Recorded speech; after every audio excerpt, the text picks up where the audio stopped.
नमस्कार, स्वागत है आप सभी के। अगर फिर से ही चलते हैं उत्तर प्रदेश सुबह की ताजा खबरों की ओर, लेकिन उससे पहले अगर आपने अभी तक इस चैनल को सब्सक्राइब नहीं किया तो सब्सक्राइब कर लें, जिससे कि आपको उत्तर प्रदेश सुबह की ताजा खबर रोजाना मिलती रहे। पहली बड़ी खबर, गोंडा के फोरबिसगंज इलाके में एक शिक्षक की धारदार हथियार से हत्या कर दी गई। आसपास के लोग घर में हो रही मारपीट की आवाज सुनकर इकट्ठा हो गए तो देखा कि कृष्ण कुमार यादव घायल अवस्था में नीचे पड़े थे। स्थानीय लोगों ने पुलिस को सूचना दी। तत्काल नगर पुलिस घटनास्थल पर पहुंची तो एम्बुलेंस की सहायता से जिला अस्पताल लाया गया, जहां पर डॉक्टरों ने कृष्ण कुमार यादव को मृत घोषित कर दिया। शहर में सिविल लाइन के लखनऊ हाईवे से सटे फोरबिसगंज में साबिर नाम व्यक्ति के यहाँ शिक्षक कृष्ण कुमार यादव किराए के मकान पर घर लेकर रहते थे।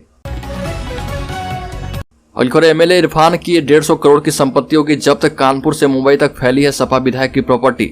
6 और मुकदमों में दाखिल होगी चार्जशीट। कानपुर से सपा विधायक इरफान सोलंकी की 150 करोड़ की संपत्ति गैंगस्टर एक्ट के तहत जब्त होगी। कानपुर से लेकर मुंबई तक अरबों की संपत्ति पुलिस की जांच में सामने आई है।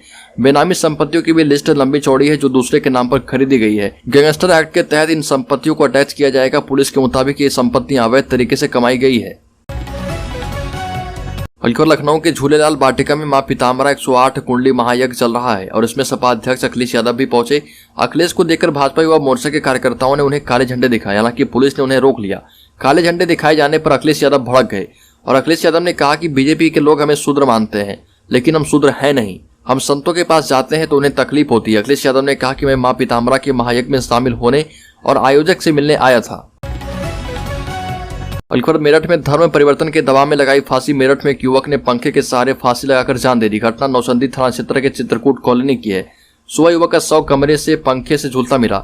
युवक के परिजनों का कहना है कि युवक ने एक मुस्लिम युवती से पिछले दिनों लव मैरिज की थी और दोनों ने दुष्यंत के परिजनों की अनुमति के बिना शादी कर ली थी। तभी से दुष्यंत अपनी पत्नी को घर लाना चाह रहा था, लेकिन उसके परिजनों की शर्त थी कि दुष्यंत पहले मुसलमान बन जाए, अपना धर्म परिवर्तन करे और इसके बाद ही वह लड़की को उसके साथ भेजेंगे। समाजवादी पार्टी प्रमुख को काले झंडे दिखाने पर बोले राजीव राय। कहा कि भाजपा ने गुंडे भेजकर कराया विरोध। समाजवादी पार्टी कार्यकर्ता सड़क पर उतर जाएं तो निकल नहीं पाएंगे भाजपाई। समाजवादी पार्टी के राष्ट्रीय प्रवक्ता राजीव राय ने समाजवादी पार्टी प्रमुख अखिलेश यादव को काला झंडा दिखाने के मामले को लेकर भाजपा को घेरा और कहा कि समाजवादी पार्टी के राष्ट्रीय अध्यक्ष अखिलेश यादव को काला झंडा दिखाने वाले सभी भाजपा के कार्यकर्ता हैं और अगर सपा के लोग अपने राष्ट्रीय अध्यक्ष के लिए रोड पर आ गए तो भाजपा नेताओं का निकलना मुश्किल हो जाएगा। ओबीसी समाज ने जलाई रामचरितमानस की प्रतियां। स्वामी प्रसाद मौर्य के समर्थन में आए, बोले कुछ पंक्तियों को संशोधित किया जाए। लखनऊ के मोहनलालगंज में रामचरितमानस ग्रंथ की पंक्तियों को फाड़कर जला दिया गया। दरअसल स्वामी प्रसाद मौर्य के विवादित बयान के समर्थन में अखिल भारतीय ओबीसी महासभा आया है और रामचरितमानस की कुछ पंक्तियों के विरोध में पहले से ही महासभा ने आज विरोध किया।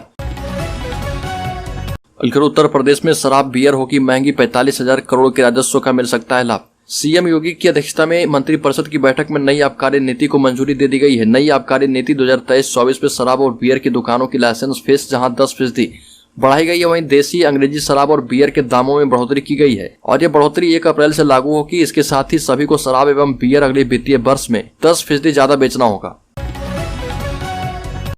योगी सरकार ने आजम खान को दिया एक और बड़ा झटका। समाप्त की गई जौहर शोध संस्थान की लीज। समाजवादी पार्टी के नेता को यूपी सरकार से एक और झटका लगा है और कैबिनेट बैठक में आजम के जौहर शोध संस्थान की लीज को निरस्त कर दिया गया। मंत्री रहते हुए आजम खान ने इसे लीज पर लिया था। पूर्व में आंजनेय कुमार सिंह ने जिलाधिकारी रहते हुए संस्थान की लीज को समाप्त करने की सिफारिश भी की थी। आजम खान ने सपा सरकार में कैबिनेट मंत्री रहने के दौरान मौलाना मोहम्मद अली जौहर प्रशिक्षण एवं शोध संस्थान को लीज पर लिया था और इसको लेकर मात्र 100 रुपए में 33 साल के लिए कॉन्ट्रैक्ट हुआ था। बीएसपी अध्यक्ष मायावती ने महंगाई, गरीबी और बेरोजगारी को लेकर केंद्र की भाजपा सरकार पर जमकर निशाना साधा और ट्वीट कर कहा कि कुछ मुट्ठी भर लोगों को छोड़कर देश की समस्त जनता जबरदस्त महंगाई, गरीबी एवं बेरोजगारी आदि के तनावपूर्ण जीवन से त्रस्त है, जिनके निदान पर ध्यान केंद्रित करने की बजाय धर्मांतरण, नवांतरण, बाइकाट एवं नफरती भाषणों आदि के जरिए लोगों का ध्यान बांटने का प्रयास घोर, अनुचित एवं अति दुखद है। राशन कार्ड धारकों के लिए राज्य सरकार द्वारा बड़ी घोषणा की गई है। हितग्राहियों को इसका लाभ मिलेगा। इसके साथ ही 24 जनवरी से राशन वितरण की प्रक्रिया शुरू हो चुकी है। दिसंबर के बकाये राशन के लिए हितग्राही 31 जनवरी तक फ्री राशन योजना का लाभ ले पाएंगे और राशन कार्ड धारकों के लिए बड़ी खबर है। अगर आप भी राशन कार्ड धारक हैं और सरकार की फ्री राशन योजना का लाभ उठा रहे तो यह खबर आपके लिए बेहद काम की हो सकती है। राज्य के कई जिले में फ्री राशन वितरण शुरू हो चुका है और 24 से 31 जनवरी तक फ्री राशन वितरित किए जाएंगे। लखीमपुर खीरी ट्रक हादसे का मुख्यमंत्री योगी आदित्यनाथ ने संज्ञान लिया और इस पूरे प्रकरण पर रिपोर्ट तलब की आईजी स्तर के अधिकारी इस घटना की जांच करेंगे। इसके बाद शासन को रिपोर्ट सौंपेंगे। मुख्यमंत्री योगी आदित्यनाथ ने हादसे में मृतकों के परिजनों को 2-2 लाख रुपए की आर्थिक सहायता की घोषणा की है और इस घटना में घायलों के लिए 50-50 हजार रुपए की राहत राशि के रूप में देने के निर्देश दिए। उत्तर प्रदेश के लखीमपुर जिले में बेकाबू ट्रक की चपेट में आने से अब तक 5 लोगों की मौत हो चुकी है। अलवर जौनपुर में विश्व हिंदू परिषद के राष्ट्रीय अध्यक्ष प्रवीण तोगड़िया ने कहा कि यदि देश की बढ़ती हुई जनसंख्या वृद्धि को रोकने के लिए जनसंख्या नियंत्रित कानून नहीं बनाया गया तो 40 सालों बाद अयोध्या में बनने वाला भव्य राम मंदिर भी खतरे में पड़ेगा।